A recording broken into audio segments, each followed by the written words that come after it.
Hello, this is Joseph Farrell, and as you can tell, we're back for the fourth of our webinars on Islam. Let me go ahead and get the screen share started. And as you can tell, this is the lengthy webinar. We're going to be talking briefly about Koranic and Hadithic criticism and critiques. And again, folks, I want to stress that there's such a mountain of detail. We are just barely skimming the surface here. So what I'm trying to do is focus on the scholarship and critiques that have raised significant points about the whole historical narrative of Islam, because that narrative in turn, as we suggested in a previous webinar, props up the theology. So with that in mind, let's take a look at what we're going to be talking about in this webinar, and we have 5 major points we're going to be talking about. The first of all thing I want to talk about is the historical context, which I'm calling the ongoing war between the superpowers of the day, the East Roman Empire or the Byzantine Empire, at that time led by the Emperor Heraclius the Great, and the Persian Sassanid Empire, led by Khosroes II, also sometimes called Khosroes the Great. This was kind of a long personal feud between these two emperors, with things going back and forth for a couple of decades. And this finally issued with the Persian defeat at the disastrous, for them anyway, the disastrous Battle of Nineveh in 627. Now, as we're going to discover and argue, this creates a power vacuum in the in the Persian Empire, and this is filled by a Syriac Nestorian Christianity. We'll get to that when we get to it. The second point in our topic is the Koranic and Hadithic compilation and codification of the Muslim Islamic Mohammedan orthodoxy. In other words, the Islam that we think of now, the Islam that we think of today. Then we're thirdly going to talk about early critiques and notices of Islam. And then finally, the last 2 points, the medieval critiques and notices. We're going to be briefly mentioning some of those, although that's a whole study in and of itself.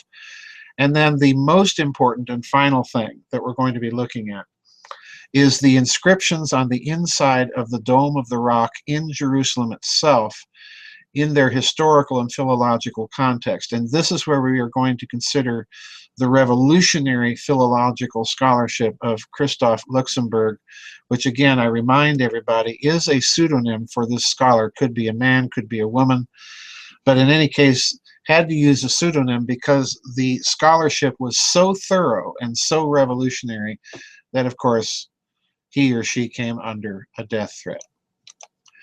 Now, again, you'll find Luxemburg's examination of the inscriptions of the Dome of the Rock in that excellent anthology that was compiled by Karl-Heinz Ohlich and Gert Puhn, called The Hidden Origins of Islam.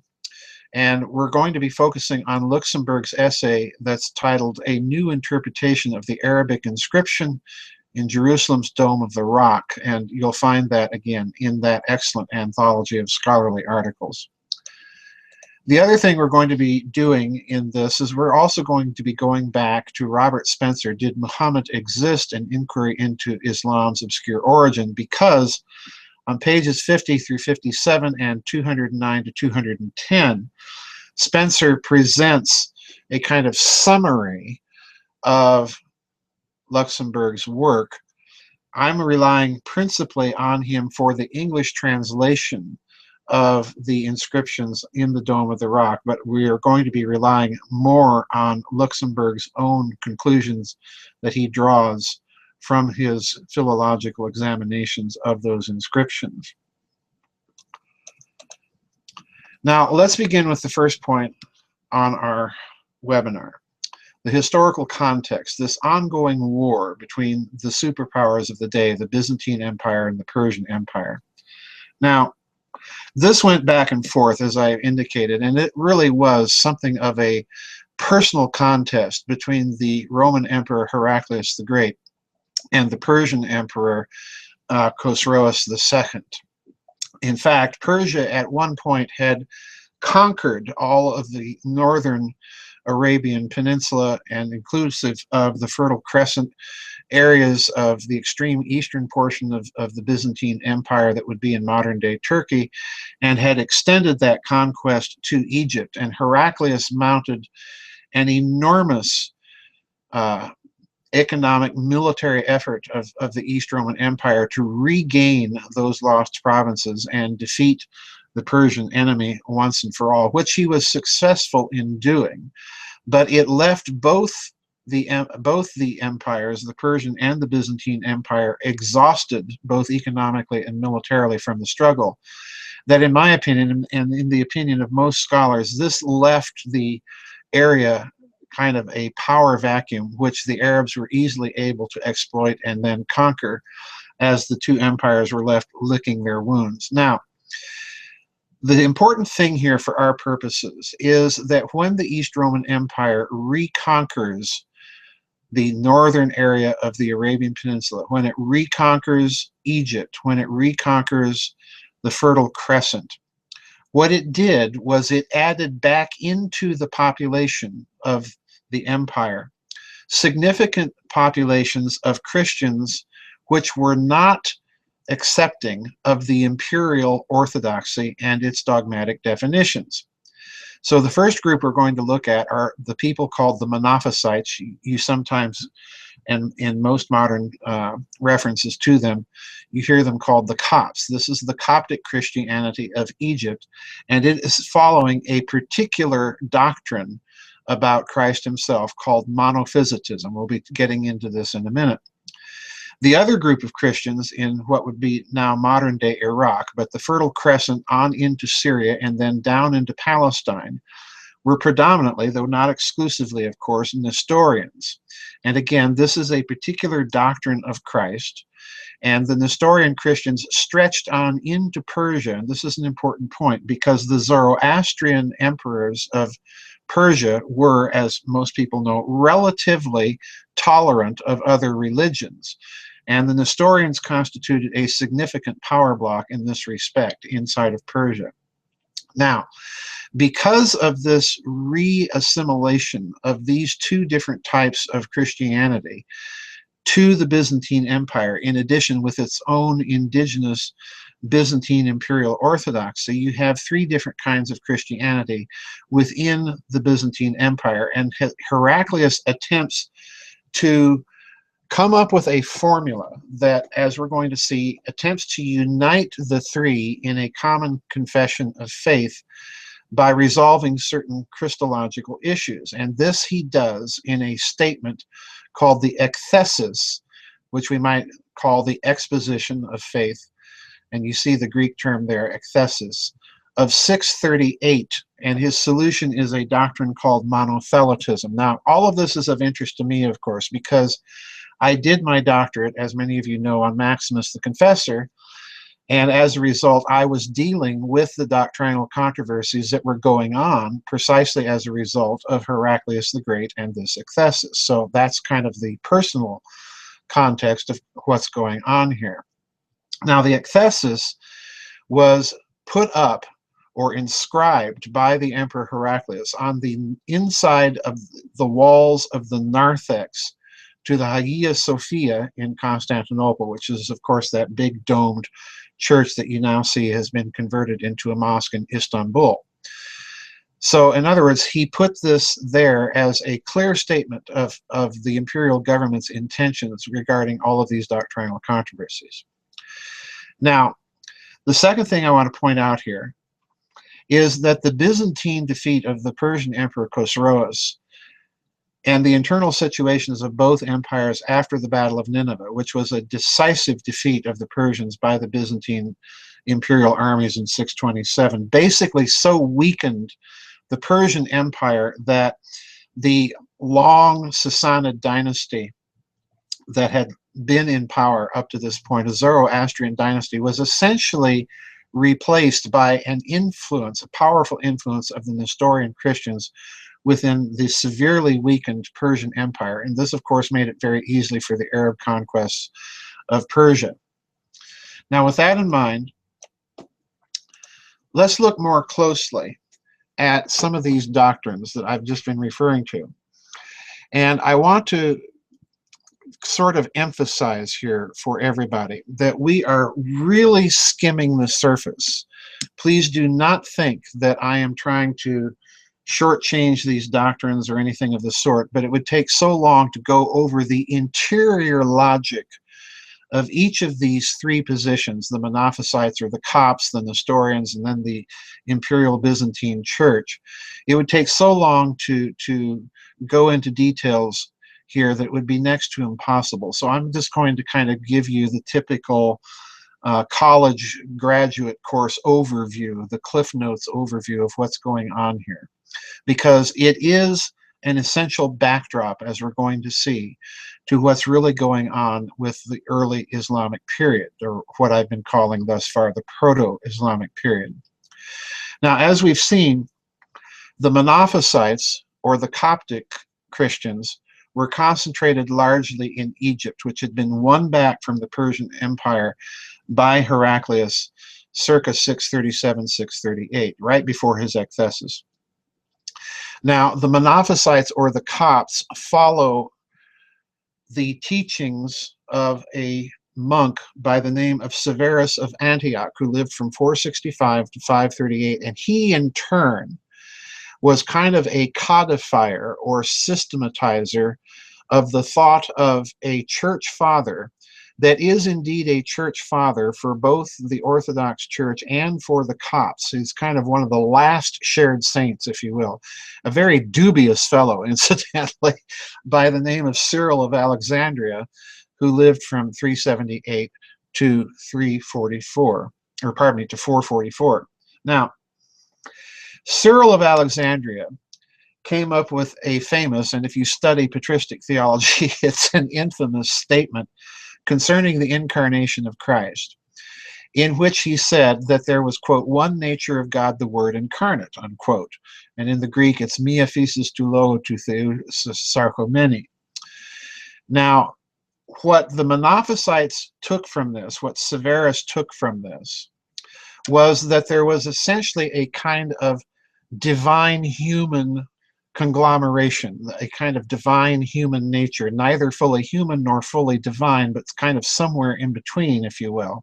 At least that was the Orthodox reading of it. And because of this, Christ had one underlying divine human will, or thelema. And you'll note now that the hidden implication that Severus is teaching here is that will is a property of the common nature, all right?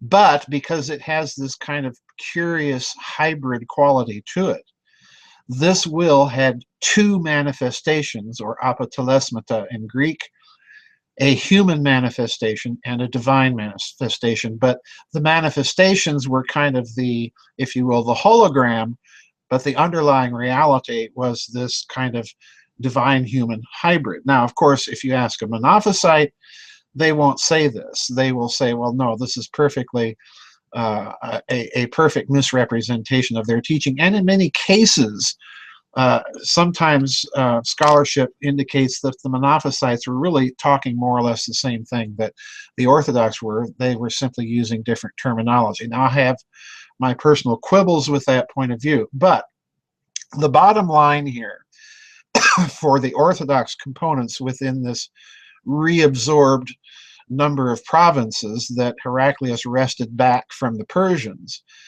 the critique of that imperial orthodoxy of this view was, well, then Christ was really neither God nor man, and therefore not really able to save man nor do very much about things as God. And in that case, being the Son of God, it was also kind of a disruption of the doctrine of the Trinity as well. So that's kind of a high, and I can assure you, extraordinarily simplistic overview of what's going on with the Monophysites or the Copts. So now let's turn to the Nestorians in Syria, Palestine, and Mesopotamia, and on up into Persia. Now the Nestorians take their teaching, or their name, from a famous, or if you will, an infamous Archbishop of Constantinople from 428 to 431 by the name of Nestorius, of course. and he lived from 386 to 451. Now, Nestorius had completely, if you kind of look at it in a certain sense, pardon me while I light a cigarette, Nestorius had kind of completely the opposite sort of Christological doctrine from the Monophysites.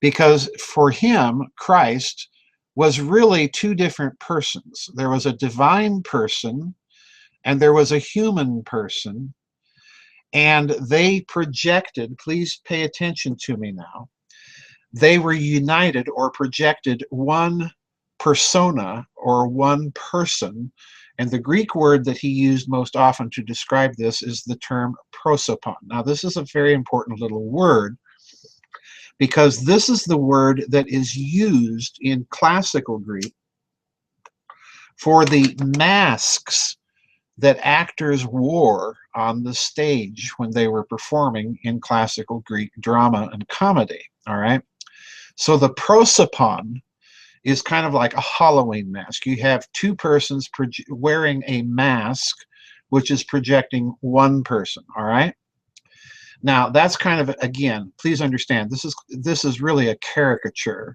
of some very complicated stuff, but basically, again, this is kind of the way that the Orthodox critiques of Nestorius looked at it. And indeed, that really, in the final analysis, was his doctrine. But now what really concerns us is that this meant for Nestorius that there were also, please pay attention now, because this will tie in very directly with our idea of corporate personhood. Because for Nestorius, there were two underlying wills, and note the assumption now is that will is a property of the person, not of the common nature. So in other words, as I said, this is kind of the diametrical opposite of monophysitism or Coptic understanding of Christ. But just like there is one projected persona or prosopon, these two underlying wills have an agreement in one object of will. All right, in other words, you are all agreed that we're going to perform a certain act or function. So in other words, what you can say of the Nestorian view is that Christ is a sort of internal contract, and hence the projected persona is a kind of corporate group personhood comprised of, ultimately and in reality, two unique individuals. All right, and that was pretty much the critique of imperial orthodoxy. And there were some critics, extreme critics of Nestorius, that accused him of introducing a fourth person into the Trinity because of this. All right, so you kind of get the idea here that you're dealing with an almost insurmountable dilemma that Heraclius now is going to try and solve. Now, as I've mentioned, the Byzantine Empire defeated the Persian Emperor Khosroes II at the decisive battle of 627, and this is what's really occasioning all of this doctrinal dispute. All right. Now, it's worth noting, just kind of to tuck away for future reference, if you will, that Heraclius's real name was Flavius Heraclius Augustus. He was emperor of the Romans from 610 to that should be 641, not 661. Now, Heraclius, therefore, is a Flavian, and if you're into Christian history conspiracy theories, that will ring alarm bells right away. But now, after the defeat of the Persians at the Battle of Nineveh, the decisive defeat, of course, of Khosroes II, who reigned from 590 to 628, it didn't take him long to be deposed, in other words, after the disaster of Nineveh. It's after this battle in the year 638 that Heraclius has his ekthesis drawn up and inscribed on the inside narthex walls of the Hagia Sophia in the year 638. And he has this also decreed and displayed in other Byzantine churches throughout the empire. Now, what the ekthesis says is that there is one will of Christ. In other words, he continues the orthodox formulation of one person, two natures, but this one person has one will. All right, and he leaves, therefore, other metaphysical niceties kind of deliberately unresolved. So in other words, what he's really trying to appeal to is this Monophysite doctrine of the divine human will and the Nestorian doctrine of a divine human coordination in object of will, all right? So he's trying to create a common confession that will unite the Copts and the Nestorian provinces of the empire back more tightly with the imperial orthodoxy. And this, of course, was the occasion of the dispute that was led by Maximus the Confessor and Patriarch Sophronius of Jerusalem. Now, with that in mind, let's look at the Persian Empire's internal situation and the Arab conquests a little more closely. Now, Volker Popp, and you recall we discussed him with those coins, his numismatic evidences, in the previous webinar. Volker Popp comments on this precise period and what it means as follows. Quote, after the crushing defeat of the Iranian imperial armies, first in Armenia in 622, and then in Nineveh in 627, Khosroes II was first defamed and then murdered by the couriers and the Zoroastrian clergy. A controversy over the throne followed these events.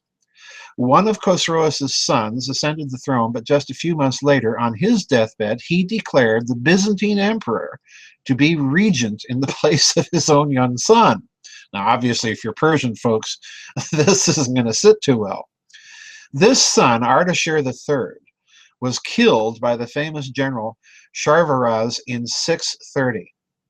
The murder of the Sasanian ruler, Ardashir III, was already the second most effective attack on the legitimacy of the authority of the Sasanian dynasty.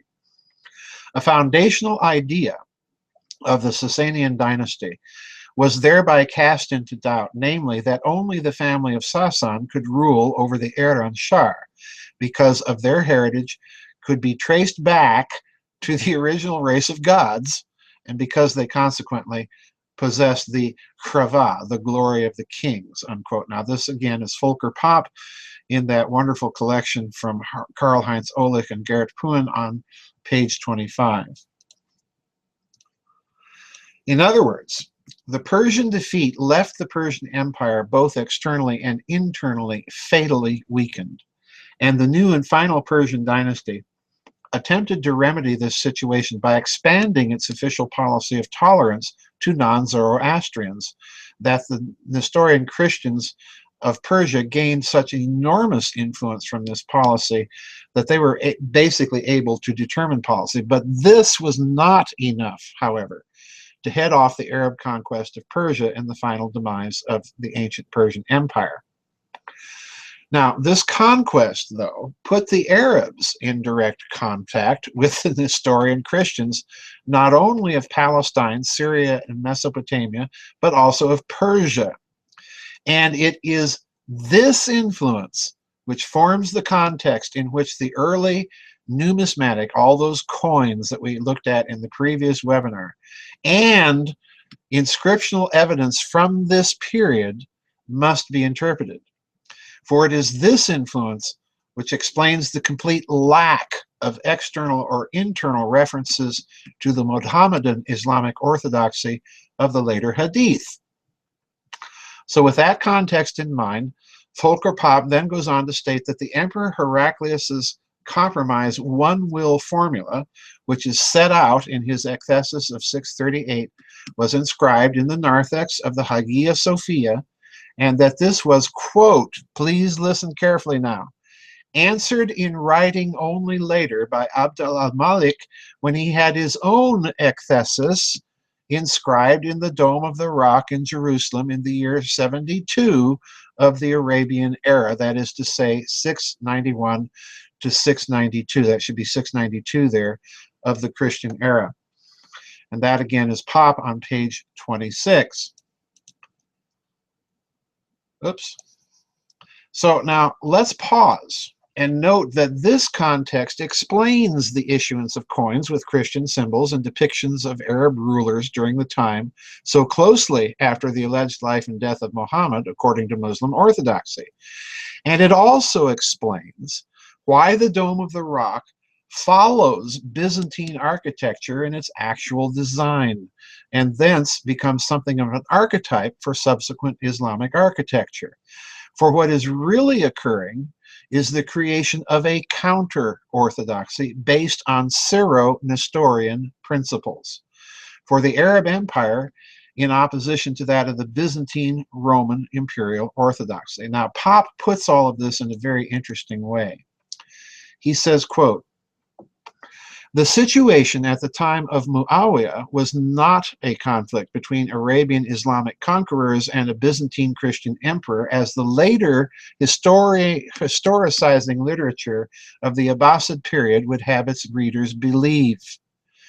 Rather, as shown by documents in the form of inscriptions by Arabian rulers, the conflict involved the Christians of the former Byzantine East, natural allies of the Nestorian Christians of Iran, and under the leadership of Arabian Christians of Iran on the one side, and the Christians of the emperor in Constantinople as leader of the Greco-Roman Christianity on the other. The conflict played out as a war of religion between the Eastern devotees of a Semitic understanding of Christianity and the defenders of the Hellenistic and Roman counter-development. Questions of Christology were still the central problem. Consequently, the inscription from the year 72 of the era of the Arabians, or 691 to 692, inscribed on the Dome of the Rock in Jerusalem, addresses Christianity as a whole. Ya Allah al-Kitab, or you people of the book. The Bible is undeniably meant as the book in question, and not the messages of the prophet of the Arabians, whose biography would be written 1.5 centuries later in the style of an Arabian savior," unquote.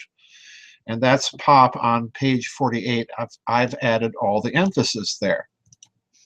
In other words, what Pop is implying, and what the evidence itself is implying, is that the later Hadithic compilation, the compilation of the Sirah, or the life of Muhammad, was an exercise of political and cultural consolidation, deliberately created by the manipulations of the common historical memory of events when circumstances had changed, and was reliant, as we shall see momentarily, on the ambiguities of Arabic to create the character of Muhammad, and to shift attention away from the titular use of the term Muhammad, or the praised one, away from an honorific for Christ. Now bear that important point in mind when we return to the actual inscriptions of the Dome of the Rock, which, like Heraclius' ekthesis, were permanently inscribed in the interior of the structure as a counter-orthodox exposition of the faith. Now before this, however, we're going to have to return, I should say, to the question of external evidences concerning Islam. Now, our review of these external critiques, and please note we're now on the third point of our outline, early critiques and notices of Islam, is going to return us to the essays and writings of Ibn Warraq, the former Muslim and essayist and scholar, and an editor of some of the numerous studies that we've mentioned previously in these webinars. In particular, we're now going to refer to his essay, Some Aspects of the History of Koranic Criticism, which is found on pages 43 to 120 in his collection of essays, Virgins, What Virgins? The first thing he points out is the Byzantine Emperor Leo III's correspondence to the Caliph Omar II. And this is what Leo III actually writes to Omar, quote, "We recognize Matthew, Mark, Luke, and John as authors of the gospel, and yet I know that this truth, recognized by us Christians, wounds you, so that you seek to find accomplices for your lie. In brief, you admit that we say that as it was written by God and brought down from the heavens, as you pretend for your Furqan, and that's the term he uses, although we know that it was Umar, Abu Tarab, and Salman the Persian who composed that, and even though the rumor has got around among you that God sent it down from the heavens, unquote. Now this again is Ibn Warraq citing Leo III's letter in his essay, and this is found on pages 46 through 48. I've added the emphasis here. Now, Warraq goes on to comment that, quote, we may note that the Muslim scripture is here referred to as the Furqan and not the Quran. The former term and its cognates appear several times in the Quran, and it is actually the title of Surah 25. Arabic commentators are puzzled by this word and take it to mean discrimination, distinction, separation, or a criterion of right or wrong, or the Quran itself. But as Christoph Hager has shown very convincingly, please pay attention now, it is derived from the Syriac and should be taken to mean redemption, salvation in the Christian sense, unquote, and that's page 47. Now, it is because of the prevalence of expressions from the ancient Syriac language, and incidentally, this would have been the language used by Nestorian Christians. It's because of the prevalence of ancient Syriac language in the expressions of the Quran that subsequent Arabic commentators from the compilations of the Hadith onward have had such difficulty in interpreting certain Quranic passages. Because of the frequent occurrence of Syriac expressions, some Western scholars, such as Alfred Guillaume, who lived from 1888 to 1965, have concluded that, quote, the Quran must have emerged out of a Syriac Christian milieu. Luxenberg's argument is even more radical, suggesting that the original text of the Quran may have been in Syriac and then badly translated into Arabic by those with a shaky grasp of Syriac. We shall return to Luxemburg later, unquote, and that again is Ibn Warraq on page 51. Now, indeed, we shall return to Luxemburg's radical thesis towards the end of this webinar. But we note that once one advances the idea that the Hadithic and Koranic compilations were made by the Abbasids, then one must also entertain the even more radical hypothesis that perhaps the Mohammedan version of Islamic orthodoxy was a deliberate political creation, an exercise of social engineering via altered perceptions of historical memory made on the basis of linguistic ambiguities. So now let's turn to the second point, the second early critique and notice, and this is a critique of Al-Kindi. This is an Arab Christian who wrote sometime circa 830 to 915. And he's truly, truly a crucial early critique and notice of Islamic orthodoxy and the Quran, because he's an Arab Christian composing a defense of Christianity to his Muslim friend Al-Hashami. And again, this is Ibn Warraq on page 56. And as I've noted, scholars are divided as to when this work should be dated, but the broad consensus is that it falls somewhere in a period between 830 and 915. But Ibn Warraq notes also that whatever its exact date, it is a salient and crucial critique because it outlines the first known broad and extensive theory in history, one quite condign, as we're going to see, to modern critical scholarship's own findings in fact. And again, I'm referring you there to Ibn Warraq on page 56. Now, I'm going to present the entire text of this critique as it is presented in Ibn Warraq's essay, and I'm going to number each paragraph for the purposes of referencing our conclusions based on Al-Kindi's commentary. So here we go. Paragraph 1, quote, a Christian monk called Sergius, who later changed his name to Nestorius to indicate his doctrinal leanings, reached Mecca and taught Muhammad and the rudiments of Christianity, albeit of a Nestorian variety. At the Christian monk's premature death, Muhammad came under the influence of two conniving Jews, and Allah bisalam and Ka'ab. At Muhammad's death, the two Jews almost succeeded in persuading Ali bin Abi Talib to assume the mantle of the Prophet. It was only when Abu Bakr reminded Ali of his oath of allegiance to Muhammad that Ali renounced any claims to the prophethood. The two Jews got a hold of the book that Ali had inherited from Muhammad, and which essentially reflected Christian teachings as found in the Gospels. The Jews slyly introduced various narratives from the Old Testament, a certain number of laws found there, fables from their own land, as well as contradictions and accounts of miracles, so that anyone who looked at the result would immediately recognize that several different people were speaking, and that they contradicted one another. They added surahs such as the bee, which is Surah 16, and the spider, Surah 29, and many other similar texts. Paragraph 2. When Abu Bakr wondered what Ali had been up to after the death of the Prophet, Ali replied that he had been busy gathering together and editing the Book of God just as Muhammad had advised him to do. But you, that is to say the recipient of the letter, al-Hashimi, know perfectly well that al-Hajjaj, now let's stop right there. Remember the rebel governor of Eastern Arabia that minted his own Mohammedan coins. Remember him?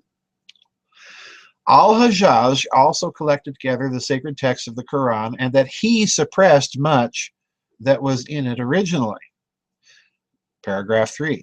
However, you, lost soul, that is to say al-Hashami, one does not cobble together the book of God, nor does one suppress things from it. Your own historians tell us that the first manuscript of the Quran was with the Qurayshites, and again, this is the Arab tribe living in and around Mecca. Ali seized it, wishing to protect it from additions and suppressions. This collection was imbued with the spirit of the Gospels as transmitted by Nestorius, whom Muhammad referred to sometimes as the angel Gabriel and sometimes as the faithful spirit. Paragraph 4. Abu Bakr claimed that he also possessed parts of the Holy Scripture and suggested to Ali that they put their two collections together to form the Book of God. Ali agreed, and they gathered the texts that the people had learnt by heart, such as the Surah Barat, and they recovered texts written on leaves, bits of woods, branches of palms, bones of shoulder blades, etc. The text was not collected into a single volume. There were leaves and rolls similar to those of the Jews. Paragraph 5. People were reading differently from one another. Some were reading the text of Ali, that is to say, his family and friends. Others from the desert were complaining that they had one verse less or one verse more. No one knew why certain verses were revealed. Even others had access to the reading of Ibn Masud. Others following the reading of Ubayy bin Ka'b, though in fact the latter's reading was similar to the reading of Ibn Masud. It got to such a state that some were afraid that people would soon start killing each other over such and such a reading, and the book, that is to say the Quran, would be permanently changed, and that people would eventually apostatize if Uthman, remember him, did not do something about it. Paragraph 6. Caliph Uthman sent out men to gather all the rolls and parchments, but would not have anything to do with Ali's recension. When Ibn Masud refused to hand over his recension, he was exiled far from Kufa. They set their sights on Abu Musa al-Ash'ari and ordered Zavd bin Thabit and Ibn Abbas to take charge of the editing of all the texts assembled. The latter two were told that if they disagreed on any point of grammar or pronunciation, pardon all the spelling errors, folks, pronunciation to write according to the language of the Quraysh, which is what they did. Paragraph 7. Eventually, a recension was established. 4 copies were made and sent to Mecca, Medina, Damascus, and Kufa, respectively. Uthman had all the other remaining recensions, manuscripts, texts, anthologies, and rolls destroyed. Paragraph 8. All that remained of the original text was bits and pieces. Some said that the original text of Surah Al-Nur, that's Surah 24, was longer than Surah Al-Baqarah, that's Surah number 2. Surah al-Ahzab, number 33, was truncated and is incomplete. Between the Surahs al-Anfal, that's Surah number 8, and Surah al-Barat, that's Surah number 9, there was no separation, which is why there's no formula in the name of God the merciful and the compassionate between the two.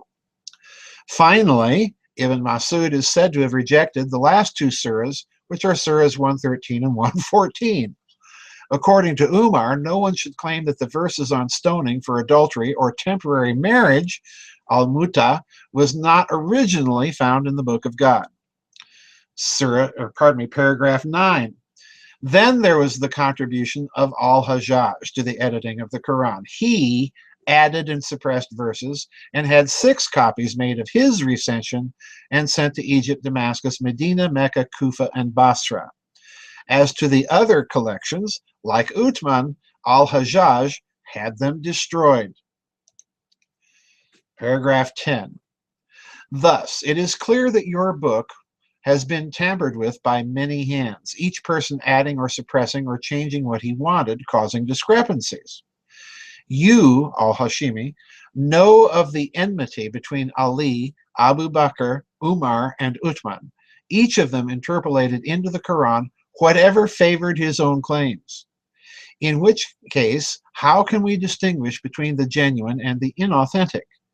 Al-Hajjaj also added and subtracted at will. You know perfectly well what kind of man he was, so how can you possibly have confidence in him as to the Book of God or believe in his honesty when he was always searching ways of pleasing the Umayyads? Added to all that, the Jews meddled in the business with the aim of destroying Islam.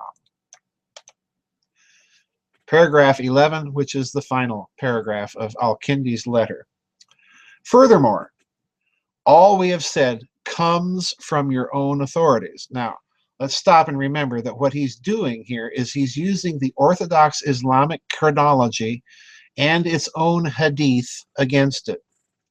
So again, furthermore, all we have said comes from your own authorities, who are worthy according to yourselves of confidence.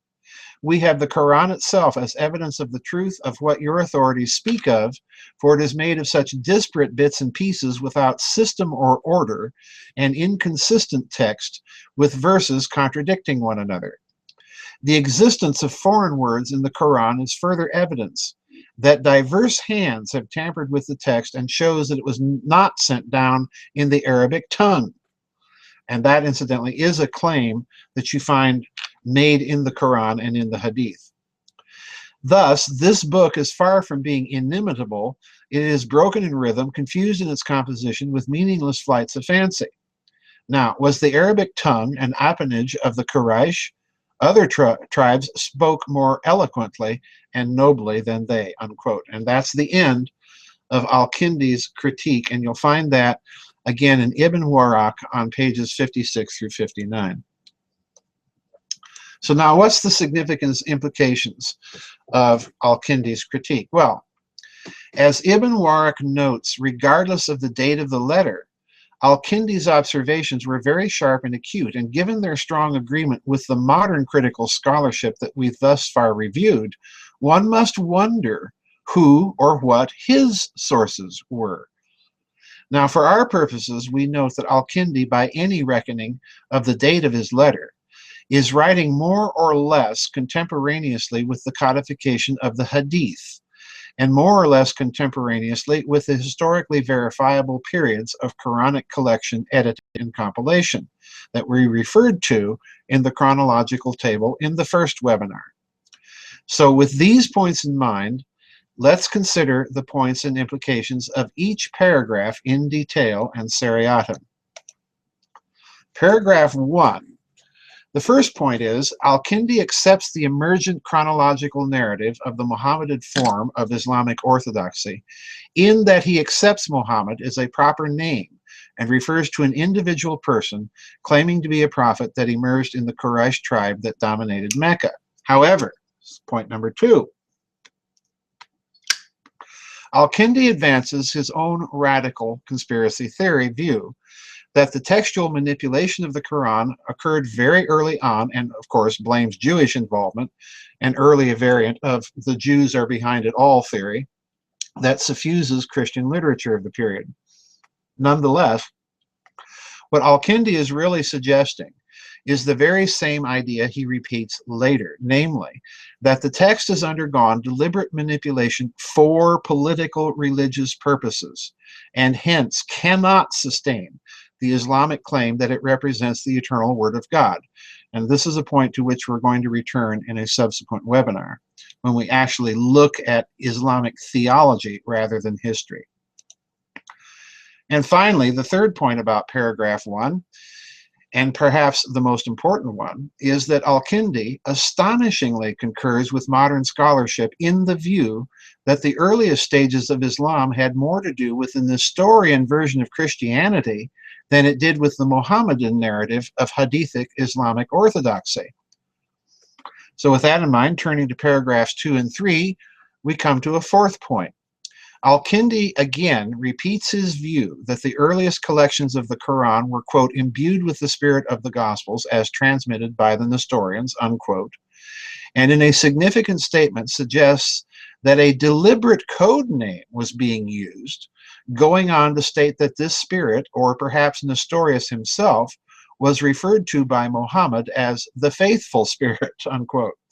And then fifthly, with this said, Al-Kindi then focuses on the activities of Al-Hajjaj. Remember him, the Arab governor of the eastern part of the Arabian Peninsula, the Fertile Crescent, and Persia, for the first of many times in his review.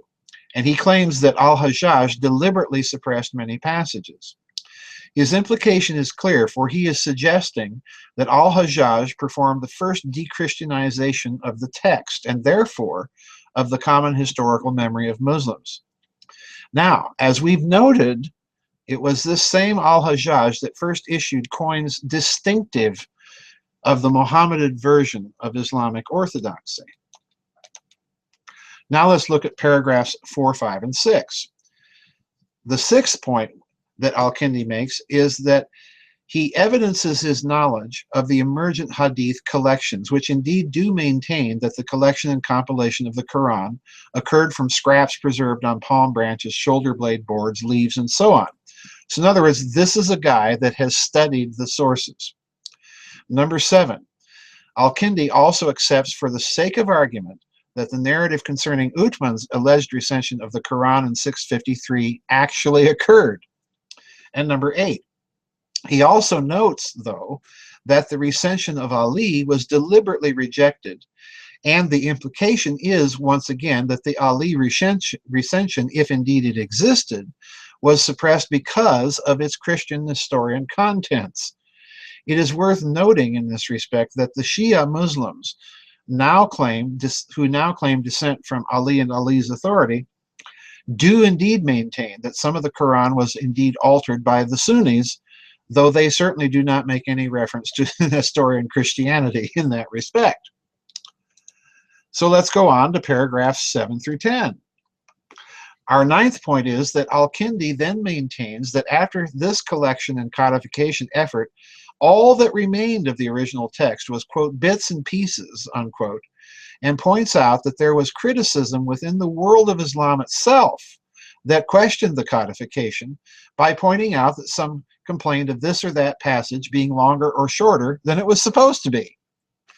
And then tenthly, in this context, he again points to the work of Al-Hajjaj in adding and suppressing verses, with the implication being again that the Nestorian Christian references were removed by Al-Hajjaj, quote, at will, unquote. And then finally, in paragraph 11, we reach our final and 11th point. He notices that he has simply relied upon Muslim authorities themselves. That is to say, Al-Kindi's relying on the Hadith. He's relying upon the Muslim narrative itself for the basis of much of his argument, except, of course, for those persistent recurring references about Nestorian Christianity, which seems to indicate he had some sort of other inside information. Al-Kindi points out that the occurrence of foreign words by which he can only mean Syriac words, indicate textual tampering, and it may indicate that his source might have been a Nestorian Christian with familiarity with the Syriac, or that he himself knew the language. So what's the bottom line? Well, it's this.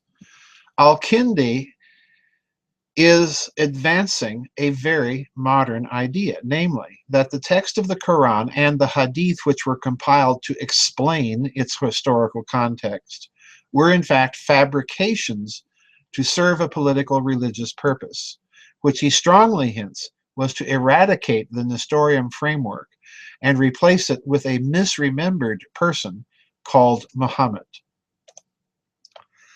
Now, we're going to refer here very briefly to two Western medieval notices of the Quran, and I'm going to mention first the translation of Robert Ketton, who died in the second half of the 1100s. Now, this translation was a complete translation into Latin of the Quran, although Ketton rearranged the order of the book based on extensive annotations that he'd studied from Arabic commentaries themselves, that is to say, from the Hadith. And then Nicholas of Cusa, who lived from 1401 to 1464, noted the admixture of Christian and Jewish Talmudic and apocryphal books into the Quran. And, incidentally, like Al-Kindi, he also suggests, though apparently independently of Al-Kindi, that the predominant Christian flavor remaining in the Quran is, again, that of Nestorianism. And you'll find that little reference on Ibn Warraq, Virgins, What Virgins, pages 67 to 68. So we finally come to the final point, the Dome of the Rock inscriptions and their historical and philological context. And in this respect, we are now finally concerned with the research of Christoph Luxenberg, who, again, I stress, is a pseudonym because of the death threats that he or she has received for publishing these studies. Now, in this last part of the webinar, we are going to cite the inscriptions of the Dome of the Rock in the English translation given in Robert Spence's Did Muhammad Exist? Before drawing upon the commentary of Christian Luxenberg, Ibn Warraq, and Spencer himself. Now, while Luxemburg's actual analysis of the Dome of the Rock's texts are extensive and have detailed references to the parallel Syriac and Arabic expressions, the technical nature of these examinations, which would require the ability to reproduce the Syriac and Arabic script on these slides, a capability which I do not have. I believe the general methodological statements by Ibn Warraq of Luxemburg's method and a few citations from Luxemburg himself will suffice to convince the reader and listener of the powerful nature of his argument and their sweeping implications. So with that in mind, I want to remind the reader or listener again that the Dome of the Rock, that beautiful, elegant building that all of us have seen in Jerusalem, is in the mind of some scholars a deliberately Byzantine-style structure with its own counter-ekthesis, constructed by Abd al-Malik in response to the ekthesis of 638 of the Emperor Heraclius the Great. And as such, the inscriptions are found on the inside of the structure in imitation of Heraclius's exposition. Finally, recall those early coins and the arguments of Dr. Patricia Crone referred to in the third and previous webinar on Islam. With that in mind, we're now going to look at the inscriptions. And these are, these next few slides, the actual Dome of the Rock inscriptions. And I'm going to read them entirely to you, and then we're going to go back and look at them closely. In the name of God, the merciful, the compassionate, there is no God but God. He is one. He has no associate. Unto him belongeth sovereignty, and unto him belongeth praise. He quickeneth, and he giveth death, and he is able to do all things. Muhammad is the servant of God and his messenger. Lo, God and his angels shower blessings on the prophet. O ye who believe, ask blessings on him and salute him with a worthy salutation. The blessing of God be on him and peace be on him, and may God have mercy. O people of the book, do not exaggerate in your religion, nor utter aught concerning God save the truth. The Messiah, Jesus, son of Mary, was only a messenger of God and his word which he conveyed unto Mary, and a spirit from him. So believe in God and his messengers, and say not three. Cease, it is better for you. God is only one God. Far be it removed from his transcendent majesty that he should have a son. His is all in that is in the heavens and all that is in the earth, and God is sufficient as defender. The Messiah will never scorn to be a servant unto God, nor will the favored angels. Whoso scorneth his service and is proud, all such will he assemble unto him. O God, bless your messenger and your servant, Jesus, son of Mary. Peace be on him, the day he was born, and the day he dies, and the day he shall be raised alive. Such was Jesus, son of Mary, a statement of the truth concerning which they doubt. It befitteth not God that he should take unto himself a son, glory be to him. When he decreeth a thing, he saith unto it only, Be, and it is. Lo, God is my Lord and your Lord, so serve him. That is the right path. God is witness that there is no God save him, the Almighty, the wise. Lo, religion with God is the surrender. Those who received the book differed only after knowledge came unto them through transgression among themselves. Whoso disbelieveth the revelations of God will find that, lo, God is swift at reckoning, unquote. And that completes the first inscription, and this is found, quote, on the southeast portion of the octagonal arcade inside the structure. And I'm citing Spencer for that particular comment on page 50. The text itself is found on pages 50 to 52. Now, the other Dome of the Rock inscription occurs, quote, on the outer portion of the arcade, and it reads this way, unquote. And again, I'm citing Spencer on page 52. Quote, in the name of God, the merciful, the compassionate, there is no God but God. He is one, he has no associate. Say, he is God, the one, God the eternally besought of all. He begetteth not, nor was begotten, and there is none comparable unto him. Muhammad is the messenger of God, the blessing of God be upon him. In the name of God, the merciful, the compassionate, there is no God but God. He is one, he has no associate. Muhammad is the messenger of God. Lo, God and his angels shower blessings on the prophet. O ye who believe, ask blessings on him and salute him with a worthy salutation. In the name of God, the merciful, the compassionate, there is no God but God. He is one. Praise be to God, who hath not taken unto himself a son, and who hath no partner in the sovereignty, nor hath he any protecting friend through dependence, and magnify him with all magnificence. Muhammad is the messenger of God, the blessing of God be on him, and the angels and his prophets, and peace be on him, and may God have mercy. In the name of God, the merciful, the compassionate, there is no God but God. He has no associate. Unto him belongeth sovereignty, and unto him belongeth praise. He quickeneth, and he giveth death, and he is able to do all things. Muhammad is the messenger of God, the blessing of God be on him. May he accept his intercession on the day of judgment on behalf of his people. In the name of God, the merciful, the compassionate, there is no God but God. He is one, he has no associate. Muhammad is the messenger of God, the blessing of God be on him. The servant of God, Abd al-Malik, the Imam al-Mamun, commander of the faithful, built this dome in the year 270. May God accept him and be content with him. Amen. Lord of the worlds, praise be to God, unquote. And that second inscription is found on Spencer's book, Did Muhammad Exist? Pages 52 to 53.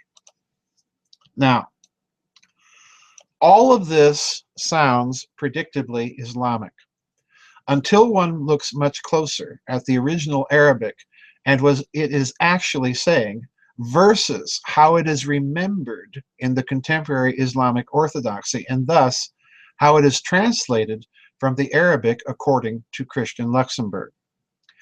Ibn Warraq summarizes Luxemburg's philological research on the Quran and the Dome of the Rock and his methodological methods to ensure as much objectivity as follows. Quote, Luxemburg went carefully through Tabari's great commentary on the Quran and also consulted Ibn al-Mansur's celebrated dictionary of the Arabic language, Lisan al-Arab, in order to see if Western scholars of the Quran had not omitted any of the plausible explanations proposed by Muslim commentators and philologists. If this preliminary search did not yield any solutions, then he tried to replace the obscure Arabic word in a phrase or sentence that had hitherto mystified the Muslim commentators, or which had resulted in unconvincing, strained, or far-fetched explanations, with a Syriac homonym, which had a different meaning, though the same sound, but which made more sense in the context. If this step did not yield a comprehensible sentence, then he proceeded to the first round of changes of the diacritical points. Remember, Arabic is written like Hebrew with consonants, and vowels are indicated by little dots or other marks. He then proceeded to the first round of changes of the diacritical points, which, according to Luxemburg's theory, must have been badly placed by the Arabic readers or whoever was the original redactor or copier of the Quran, and which had resulted in the actual obscurity of the Quranic passage concerned. In this way, he hoped to obtain another more logical reading of the Arabic. If this also failed to give any results, Luxemburg then proceeded to the second round of changes of the diacritical points. In order to eventually obtain a more coherent Syriac reading and not an Arabic one. If all these attempts still did not yield any positive results, then he tried to decipher the real meaning of the Arabic word, which did not make any sense in its present context, by retranslating it into Syriac to deduce from the semantic contents of the Syriac root the meaning best suited to the Quranic context, unquote. Now you'll find that summary of Luxemburg's method in his book, Virgins, What Virgins, on page 119. Now I've added the italicized emphasis. The bold emphasis is in the original. Now, what happened when this was done to the Dome of the Rock is best summarized by Luxemburg himself. But before we cite Luxemburg, recall what we stated in webinar number 1 on Islam. The term Muhammad simply means praised one, and this can be a titular or honorific, as can also be the term Abdallah, which simply means servant of God. So with this in mind, we're now going to cite Luxemburg extensively, both with respect to a detailed examination of one passage from the Dome of the Rock, remembering the same method is applied by Luxemburg to all of its inscriptions. And then we cite his conclusions from his essay, A New Interpretation of the Arabic Inscription in Jerusalem's Dome of the Rock. Quote, in the sequence that follows, one can see the second portion of the Sahadah, the Islamic creed, so to speak, but only if one takes the gerundive Muhammadun, the one who should be praised, or the one who is to be praised, as a personal name. In its context, the sentence reads, Muhammadun Abdu Allah wa Rasulah, and I hope I'm not butchering the Arabic there. According to the traditional conception, one can understand this sentence only thus: Muhammad is the servant of God and his messenger. However, when connected with the preceding nominal doxology derived from the same verbal root, la'ahu la'madu, to him belongs praise, which relates to God, the gerundival participle Muhammadun, which is connected thereunto, should be read as praised be the servant of God and his messenger. Therefore, by using this gerundive, the text here is not speaking of a person named Muhammad, which was made only later metaphorically into a personal name attributed analogically to the Prophet of Islam. This is true not only because the supposed copula does not appear in the text, but even more because the gerundive here, as a verbal form, makes an additional copula superfluous. Syntactically, then, the sentence should be understood thus, quote, "Praised be the servant of God and his messenger," unquote. The synonymous expressions mumajadun and mubarakun, meaning praised be or blessed be, are still current in Arabic, including Christian Arabic, as, for example, in the well-known biblical and liturgical hymn, Mubarakun al-Ati Bismi Ra'ab, blessed be he who comes in the name of the Lord, which he's citing Psalm 118, verse 26, and the Gospel of Matthew, chapter 21, verse 9. Continuing with Luxenberg, if one were to create the parallel expression, Muhammadun al-Ati Bismi Ra'ab, one would certainly not understand it as Muhammad is the one who comes in the name of the Lord, unquote. And you can find that pithy little touche that Luxenberg just used on page 130. By applying such procedures and the self-evident principles of Arabic grammar itself, Luxenberg concludes this of another such passage, but which equally applies to all Dome of the Rock passages where the praised one or the blessed one is mentioned. For all grammatical, philological, and contextual exegesis leads to the conclusion that the inscriptions, quote, do not concern the name of the Prophet of Islam, but rather Jesus, son of Mary, unquote. And that's Luxemburg on page 131. Now, this conclusion makes even more sense in the light of the external numismatic and inscriptional evidence referred to in the previous webinar. But what does all of that mean? For Luxemburg, the implications of these types of philological studies are clear. For, quote, we must distinguish in the future between a Muhammad I, by which he means Jesus, and a Muhammad II. This distinction raises new historical problems. The inscription on the Dome of the Rock cannot be used to defend the position that Muhammad II lived from 570 to 632, as the Muhammad named there was entirely referring to Jesus, son of Mary, that is to say, Muhammad number 1. It is the task of historians to discover whether Muhammad II, about whom the Sirah has so much to report, actually lived shortly before the appearance of the biography of the Prophet, circa the mid-8th century, or whether he should be seen merely as a symbolic figure, unquote. And that's Luxemburg, page 141.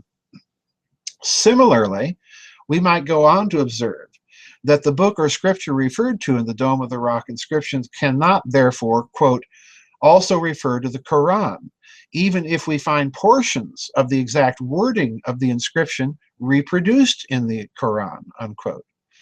The reason, again, is that the Quran in its current form refers to the individual Muhammad as someone other than the Muhammad of the Dome of the Rock. At best, the Quranic phrases were expropriated from the Dome of the Rock, or the Dome's verses were appropriated from whatever Quran might have existed prior to the de-Christianization reaction of Al-Hajjaj that was suggested by Al-Kindi. So Luxemburg goes on to state that, quote, consequently, over and against the practice of Islamic historiography up to this time, we must also distinguish in the future between Islam I and Islam II, unquote. And that's Luxemburg, page 142. Or if we want to put it in the words of Robert Spencer, summarizing Luxemburg's research, quote, this preoccupation of the Dome of the Rock inscriptions with Christ leaves us far short of Islam in any clearly recognizable form as the religion of Muhammad and the Quran. By that point in history, the specifics of that religion still had been nowhere elaborated, unquote. And that's Robert Spencer, Did Muhammad Exist, on page 57. So that brings us to the conclusion of this webinar. We've now completed our sort of very, very brief overview of the latest critical historical scholarship concerning Islam. So in the next webinar, which will probably be a very brief webinar, we're going to kind of summarize all the conclusions before in the 6th webinar we turn to look at aspects of Islamic theology very, very briefly itself. And then finally in the last webinar looking at what all of this means in terms of the contemporary situation. So that's it for now, everybody. This is Joseph P. Farrell, and we'll see you on the flip side.